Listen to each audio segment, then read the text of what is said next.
Hello, Bolzano Italia. Qui abbiamo Yahya Hammam.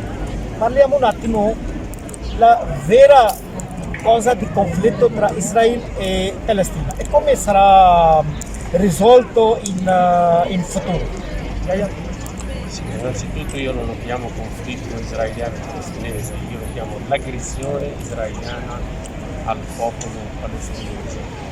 Ma il conflitto oramai purtroppo sappiamo che ci sono molti interessi, la questione non riguarda soltanto i palestinesi Non mi stessi. dispiace perché il media globale presenta così la situazione, però è vero che La media globale, ormai questo è l'imbroglio delle mass media in generale, soprattutto qui in Occidente, negli Stati Uniti d'America, in alcuni anche paesi arabi purtroppo. Però la verità è l'aggressione dello Stato, se vogliamo chiamarlo uno Stato, israeliano verso il popolo palestinese. D'altronde che viene chiamato l'unico paese democratico, ma un paese assassino anche purtroppo e criminale. La questione palestinese non può essere risolta in queste maniere, soltanto rispettando i diritti dei palestinesi. Così viene risolta. ma Yahya, alcuni paesi musulmani, specialmente stanno riconoscendo Israele, dice che questo può rovinare la stato presente del Palestina. Ma questo rovina solo quegli stati stessi, sì, perché stanno andando contro la volontà dei loro popoli stessi.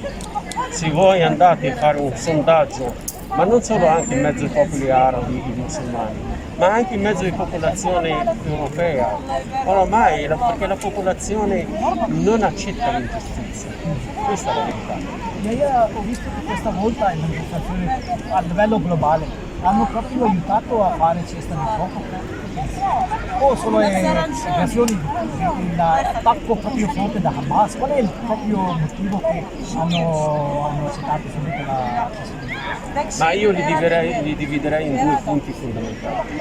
La forza di Hamas ha giocato veramente un ruolo importantissimo e ha cambiato di carte. Poi logicamente la pressione della popolazione quindi ha messo in crisi i loro governi. Fino a ieri i governi sentivamo sempre una voce sola: Israele ha diritto di difendersi. Oggi è cominciata leggermente, ma leggermente a cambiarci questa voce, ma è ancora molto timida. Abbiamo bisogno, cioè il cammino è ancora molto lungo, dobbiamo essere molto forti. Deve essere una voce forte parte dell'Italia, parte dell'Europa, Ma una voce forte deve essere da tutto a livello diplomatico. a livello diplomatico, ma ci vuole la pressione dei popoli liberi, degli uomini che chi vuole una vita normale come consigliare. Ma questo tipo di diciamo, manifestazione può aiutare a calmare la situazione.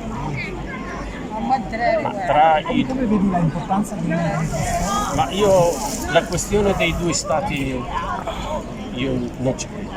Non ci credo, secondo me è stata una grande bugia e dall'accordo di Oslo fino all'oggigiorno ci hanno sempre preso in giro e Israele ha preso ancora più tempo per sottrarre il terreno, le case. Basta guardare la cartina geografica oggi come è messa dopo l'accordo di Oslo.